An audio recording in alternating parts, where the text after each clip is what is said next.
Vibrant ગુજરાતના ભારતીય નાગરિકોને નમસ્કાર.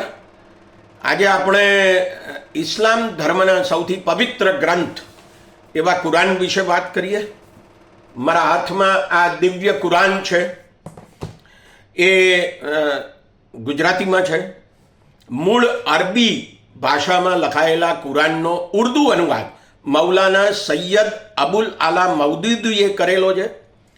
એનો ગુજરાતી અનુવાદ ઝહીરુદ્દીન શેખ દ્વારા થયેલો છે. અને આ પુસ્તક ઇસ્લામી સાહિત્ય પ્રકાશન ગુજરાત દ્વારા પ્રકાશિત થયેલું છે. આ અનુવાદમાં એક પ્રસ્તાવના લખવામાં આવી છે. 27 પાનાની એ પ્રસ્તાવના છે. અને આ પ્રસ્તાવનાની પહેલાં 2 શબ્દો એમ કરીને 3 પાના લખવામાં આવેલા છે. આ 2 શબ્દો એવા શીર્ષક હેઠળ જે 3 પાના લખવામાં આવ્યા છે એમાં આરંભમાં આવું લખવામાં આવ્યું છે. શબ્દો આવા છે: કુરાન આકાશી ગ્રંથ છે અને તેનું અવતરણ અંતિમ પૈગંબર હઝરત મુહમ્મદ પર સમગ્ર માનવ જાતના માર્ગદર્શન માટે થયું છે. એનો અર્થ એ થાય છે કે કુરાન આકાશમાંથી આવ્યું છે. હવે સવાલ એ છે કે આકાશમાંથી તો કેવી રીતે આવી શકે?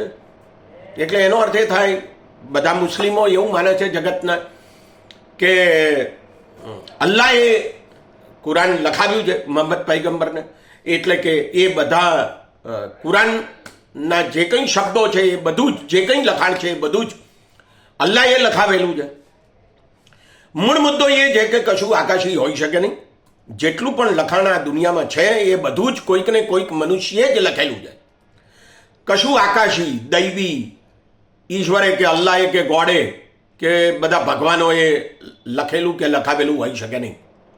એનું કારણ એ છે કે ઈશ્વર, અલ્લાહ, ગોડ કે એવા બધા ભગવાનોનું ભૌતિક અસ્તિત્વ મારી તમારી જેમ હોય એવો કોઈ પુરાવો આજ સુધી મળ્યો નથી.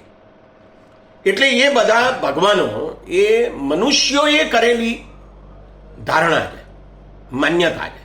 જુદા જુદા સમયે જુદા જુદા પ્રદેશોના લોકોએ જુદા જુદા ભગવાનોના નામથી ધારણા કરેલી છે. એ સિવાય બીજું કશું છે નહીં.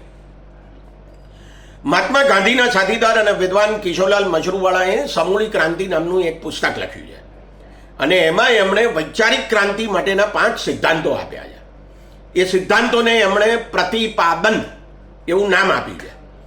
એમાં એમણે બીજું પ્રતિપાદન કહ્યું છે અને એ આવું છે: ન કો શાસ્ત્રનો વક્તા પરમેશ્વર, ન કો વિવેકના ક્ષેત્રથી પર. એનો અર્થ એ છે કે દુનિયાનું કોઈ જ શાસ્ત્ર, એટલે કે કોઈ પણ ધર્મ પુસ્તક ઈશ્વર, અલ્લાહ કે ગોડનું વક્તવ્ય હોઈ શકે નહીં, છે નહીં. એટલે એ મનુષ્યની વિવેક બુદ્ધિની એરણ ઉપર ચડી ના શકે એવું ન હોઈ શકે. કિશોરલાલ મશરૂવાળા એમના પુસ્તકના 5મા પ્રકરણમાં એમ કહે છે કે અભિપ્રાય આપનાર અથવા ઉદ્ગાર કાઢનાર ગમે તેવી મહાન વ્યક્તિ હોય એનું વચન વિવેકની કસોટી વાપર્યા વિના શ્રદ્ધાથી જ સ્વીકારી લેવા જેવું ગણાય નહીં.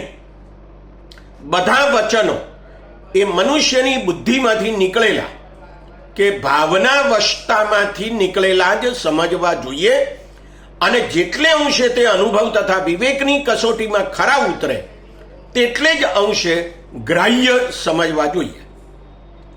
આમ કુરાન હોય કે બીજો કોઈ પણ ધર્મગ્રંથ હોય, એક પણ પુસ્તક ઈશ્વરે કે અલ્લાહે કે ગોડે લખેલું, કહેલું કે લખાવેલું હોઈ શકે નહીં. બધા જ ધર્મગ્રંથો મનુષ્યોએ લખેલા કે લખાવેલા જ છે. એટલે એ જ્યારે લખાયા હશે, જે સમયે લખાયેલા હશે, તે સમયે એ કદાચ સાચા હોઈ શકે, સારા પણ હોઈ શકે. પણ એ આજે કદાચ સાચા ન પણ હોય, સારા ન પણ હોય. નમસ્કાર.